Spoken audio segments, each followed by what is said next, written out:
Hello and welcome back to the GorillaBiker. Today we're going to be talking about the Harley Davidson Pan America. Announced not really that long ago to a distinct lack of rapturous applause, shall we say, and excitement. It was lacking all around really. It was Harley's answer to the big adventure bikes out there. Big adventure toys, you could say. The universally glared at but secretly desired and admired BMW GS, KTM 1290 Super Adventure, and you know, along those lines. And by the way, I'm the one who secretly desires and admires them. Maybe not everyone does, but I do. The Super Adventure is a legitimate dream bike of mine. The GS is king here though, and really is the bike that Harley need to aim to beat. It doesn't need to actually beat it, it doesn't need to topple it. It's a Titan, you're not going to topple it, but just a nibble out of, you know, the massive market share that the GS has in the adventure range would be enough, I think, in this case for Harley. First off, the name. Lots of people don't like it. I don't particularly mind it. And I won't dwell on it too much other than to say, you know, it is an adventure, it is an American company, and it should at absolute minimum be easily capable of traversing the entirety of America, north and south, to be worthy of its probable price tag and its billing as an adventure bike. The name kind of makes sense to me. You know, I don't like it or dislike it. It's, you know, it's fine. It's an American bike. It makes sense. The styling, it's come in for some abuse, or a lot of abuse really, and I think it's been unfair. And let me explain why. Its design is different, yes, but imagine for a second Harley, you know, went with the status quo, went with the crowd and made it all sleek and aerodynamic looking, and, you know, still maintained its ruggedness, but all the smoothness, kind of like the CBF there actually. If it looked more like that, I think the torrent of abuse would have been worse. They would have been called unimaginative, you know, they would have been called uninspired. Is it classically beautiful? No. Is it beautiful by modern standards? No. Is it beautiful? No. But it's its own style, it's its own design, and it's not ugly either. It's different, it's rugged-ish, and, you know, looking at it and other bikes, you won't mistake it for another adventure. At a glance, it is its own bike, which I think is a good thing. It needs to stand out. It needs to be on its own in the market if it's any hope of being successful, because it is a pretty crowded market. Adventure bikes, they're popular. Everyone wants one these days. And also, why does the Ducati Multistrada get a pass for having a double chin? It does have a double chin, I don't care what you say, okay? I still love it, but it has a double chin. I'd still have a Ducati Multistrada, by the way, they're class. The engine, you know, a 1250cc liquid cooled V-twin, that they've called the Revolution Max, which is a pretty cool name. This is what we should be excited about. I mean, me, at least.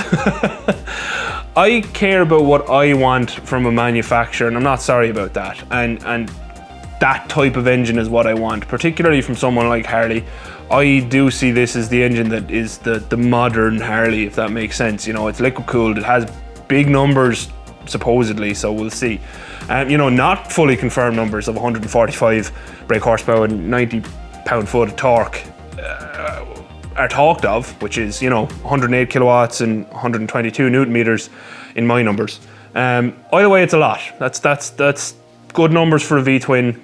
I'm not going to dig into these numbers as I couldn't find a trustable source for the power stats around where this is delivered and how it's delivered across the rev range. So I'm just going to not dig into it too much.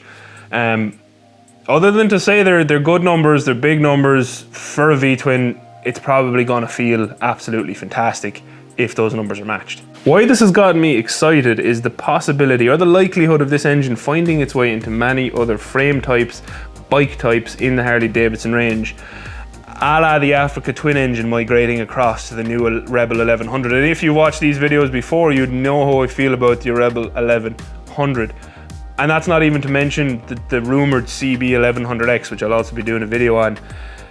I love my CBF, and the CB 1100X is probably going to be a winner. It's what manufacturers have to do now to make money with all the new emissions rules and homologation rules. Words are hard. And tests they have to comply with and do for each engine type. It makes sense to have, you know, a one kind of engine beats all package. It makes economic sense to wedge this into a lot of frames, which is good and bad. Good, because by all accounts it's a brilliant engine, and one engine platform or common engine platform means that there's going to be a lot of aftermarket options, a lot of aftermarket support.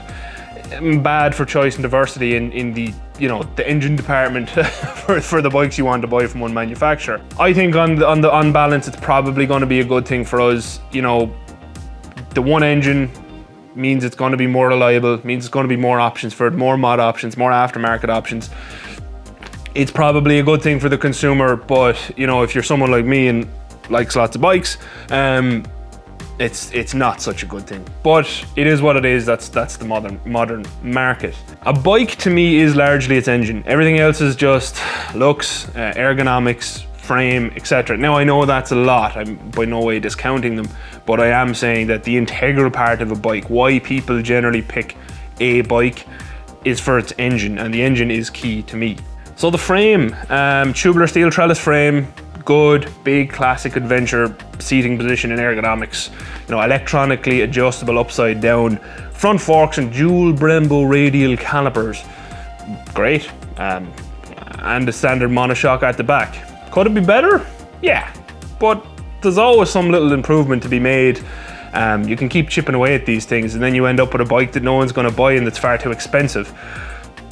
You know, you have to pick somewhere for a stock bike. You have to have that standard to sell it to the market. It has to land somewhere for price and all that stuff. So people are already saying that Harley have to keep the price low to be competitive, and are already slating them for the fact it probably won't be before they even know the price. So, you know, where's the line? Rear shocks are easily upgraded, and a lot of people like to upgrade them anyway. I've done it on 2 of my bikes. So for me, it's not a big deal. The monoshock probably being the weakest part of that setup. And overall, I like it. You know, I think the frame looks pretty good. The suspension package is pretty good. The brake package is pretty good. You know, it's pretty good. The price. We don't actually know officially yet. It's rumored to be in the 19 to 20,000 US dollar range, which probably means it'll land around about 22 to 23,000 euro here. With all the taxes and stuff. So it is a tough market for Ireland because the GS starts at under 20,000 euro. That said, if you go for the, you know, the same kind of options that you're getting on the GS that comes standard on the Pan America, they might be on par. We don't know yet. We don't know the final price yet, so I won't say too much. I won't dig into it, as I don't see much point. I think it's the end of February, the 22nd of February, that it's getting its full release announcement. So we'll wait for that, and I do look forward to that to see how the prices the prices work out. I just hope that it's not too expensive in the US, because to me that's the key here. That's its home market. That's where it needs to get its original foothold. So hopefully it's priced competitively for there, and let that engine package roll across the rest of the world afterwards in whatever bike it may be. So why have I made this video? Well, I think it's brilliant to see Harley do something like this. Any manufacturer to do something like this, any person to do something like this, to step out of their comfort zone and try something different, something new, when with everything going on in the world at the moment and the backlash they received. To try launch this in the first time, it would have been very easy for them to quietly retire the Pan America idea along with the Bronx. RIP Bronx, I hope you come back. I love the engine. The Harley I would have right now, if I could afford one, is the V-Rod. Brandon Picasso, hat tip there for your new beautiful bike. Well done, sir, congratulations. And I can imagine this Revolution Max engine being dropped into a new V-Rod-esque bike, and me falling in love with that Harley, and that would be the one that I wanted then. And that's what Harley need. They need someone like me who is a serial collector of all types of bikes. I'm not really going after badges. If I was going after badges, I like Yamahas. There's no Yamaha in my lineup right now, so I can only hope that this engine platform finds enough success in the Pan America to convince Harley to slap it into other frames, to invest in it, to put it into other genres of bikes. The FTR is begging to be challenged with an engine of something like this. I mean, anyone who's watched the channel a while knows the FTR is one of my dream bikes. Probably, you know, top of the pile at the moment. If I won the lotto tomorrow, I'd be straight on the phone to Franklin Motorcycles and ordering an FTR, and then ringing up Motorcycle in Scotland and telling them let's go for a spin on our FTRs. But you know, whatever. Basically what I'm saying is I'm no Harley fanboy. I don't own one and likely won't own one anytime soon, sadly. But like I said, I love seeing companies do this type of stuff. You know, again, hat tip to BMW for the R18. I still think it's an awesome idea. I'd still love to ride one. It's just a pity that the exhausts look like they were grown alongside mushrooms in the dark somewhere. I'm sorry, BMW, the stock exhausts are hideous. So let's support company taking these chances. You know, big or small, let's support them because they make motorcycles and it's a small industry. Any competition like this, any new entrant to the class, no matter how small, helps competition and stops the industry stagnating. Not that it was stagnating, but you know what I mean. All competition is good competition in this segment, in my opinion, in the bike market in general, you know. New ideas from other competitors breed new ideas in the status quo. It's a good thing. And it's great for us motorcycle heads. Like, you know, anyone who's watching this, I imagine you're watching because you like bikes. So from me, for whatever it means, well done, Harley. Absolutely delighted to see you push ahead with one of the two ideas. And please still bring back the Bronx. It looks awesome. If you've watched this far, thank you very much for watching. If this is your first time here, please do have a look at my other videos. I have over 200 in my catalogue now. All motorcycle related one way or the other. Sometimes I'm riding bikes, sometimes I'm not, sometimes I'm working on bikes and sometimes I'm not, you know what I mean. Sometimes I'm just eating food and going to the food on bikes. If you have an opinion on the Pan America, please do let me know down in the comments what it is, good or bad, just nothing silly please. If you're like crazy, if you're a crazy person, YouTube will probably delete your comment before I even get to it these days, so don't be a crazy person. Also, why not share this video with anyone else who may or may not have an opinion on this bike or other bikes, you know. Would you buy one? Would I? I'd test ride one. I don't know what I'd buy one because I probably can't afford it, let's be realistic. And to be honest, number one on my list if I can afford something at all is the Rebel 1100. Then if I get even more money, it's the FTR 1200. And then maybe if I really like that bike, it'd be somewhere after the FTR on the list. But I'm sorry, Harley, you gotta compete with the FTR. As always, a massive thanks to my patrons. I really hope you appreciated this one. I really appreciate the support. Yeah, thanks again for watching. Adios. Outro crew. Woo! Yay or nay on the Pan America.